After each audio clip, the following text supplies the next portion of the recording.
La rentrée au niveau de USSEN, elle est prévue normalement le 4 octobre, mais nous aurons demain une réunion de coordination entre les différents directeurs d'UFR qui ont eu à faire eux-mêmes leur conseil d'UFR pour voir comment se préparer pour cette reprise. Parce que nous allons continuer l'année qui avait été arrêtée liée à la recrudescence des cas lors de la 3e vague au mois de juillet. Donc cette reprise, nous la préparons et nous sommes en train de désinfecter. C'est la première chose à faire. Tous les campus sont désinfectés ou sont déjà désinfectés ou bien sont en cours de désinfection. Après cela, maintenant, nous allons accueillir les anciens étudiants parce que la plateforme de Campusen n'a pas encore démarré et les nouveaux, nous allons les accueillir en 2022, Inch'Allah. Ouais. En plus de la désinfection, nous sommes dans une zone, les zones d'implantation de notre université, c'est le bassin arachidier. Qui dit bassin arachidier pendant la période hivernale dit envahissement par les herbes. Donc nous sommes en train de désherber. Et là, nous remercions tout le personnel, mais également les étudiants qui se sont engagés et qui sont à nos côtés tous les jours pour faire de leur université une université d'impact. Et cela, ils l'ont magnifié par vraiment leur service à la communauté et leur citoyenneté durant les vacances. On peut dire que les 80% des étudiants de USSEN ne sont pas partis en vacances. Ils sont éparpillés un peu partout dans le Sénégal pour mettre en pratique ce qu'ils ont appris au niveau de USSEN. Parce que c'est la première université thématique à vocation agricole. Et qui dit agriculteur dit activité pendant la période hivernale. Et là, nos étudiants l'ont compris et ont mis en action notre triptyque. Ils sont tous engagés. L'expérience théorique qu'ils ont eu à acquérir, ils l'ont mis au profit des populations en travaillant tous les jours à côté des organisations paysannes un peu partout dans le pays. Et vous êtes en train de sillonner les zones où les étudiants sont en train d'expérimenter leur savoir et leur savoir-faire pour nous faire une documentation plus ou moins exhaustive qui montrera à la communauté tout entière ce que USSEN peut faire dans l'accompagnement des paysans et dans la modernisation de l'agriculture en utilisant les savoirs endogènes et les savoirs modernes.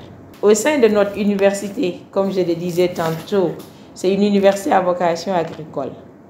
Et nous, dans la pédagogie, nous avons mis l'employabilité et l'entrepreneuriat au cœur de notre pédagogie.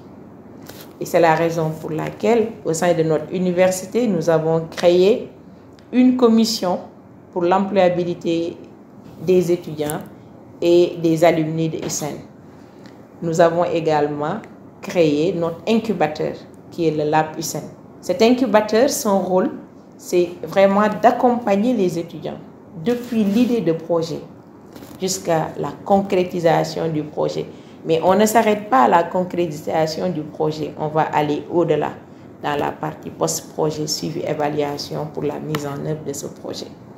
Et nous allons aussi accompagner ce Lab USSEN, on ne l'a pas encore, avec la création de la fondation de USSEN. Parce que c'est avec la fondation de USSEN qu'on pourra acquérir des fonds qui pourront nous permettre de financer les projets que les étudiants vont élaborer au sein de notre institution. Déjà en interne, on a mis un petit fonds compétitif qu'on appelle FAIR USSEN. Pourquoi FAIR USSEN?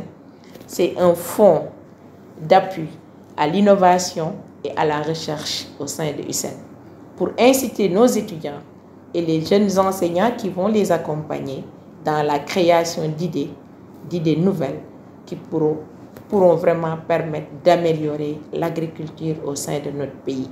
Parce que USSEN, son credo, c'est d'assurer la souveraineté alimentaire dans le pays. Et nous sommes dans cette dynamique et nous sommes sûrs qu'avec notre triptyque, nous y arriverons avec l'accompagnement des autorités de ce pays. Dans la recherche toujours de fonds additionnels, nous avons signé des partenariats et nous continuons à écrire des projets de recherche. Nous avons pu gagner cette année un projet qu'on appelle les projets PEA, donc des projets de partenariat entre des organismes français et des organismes africains. Et USAID a eu la chance de gagner un projet avec un consortium en France, donc sur l'agroécologie. Et donc nous allons même présenter ce projet la semaine prochaine avec le professeur Djegan. On sera à Montpellier dans le cadre du sommet France-Afrique pour présenter USAID. Donc pour vous dire que le label USAID va être représenté pendant une semaine à Montpellier lors du sommet France-Afrique. Au niveau local également, nous continuons à œuvrer pour une visibilité de notre université, qui est une université jeune, que beaucoup de personnes même ne connaissaient pas. Donc il nous faut vraiment montrer USAID. Et là, nous sommes en train de le faire avec notre page Facebook. Et nous sommes en train également de le faire avec les réseaux sociaux. Et nous allons le faire davantage avec la mise en place de la radio communautaire FM USAID.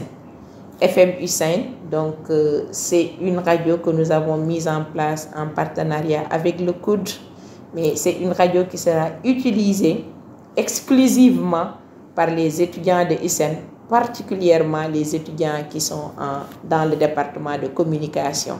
Ils pourront aider les organisations paysannes et nous allons ensemble élaborer tous les programmes qui seront diffusés au sein de cette radio. Et nous continuerons à utiliser également tous les canaux de communication pour une visibilité de notre institution.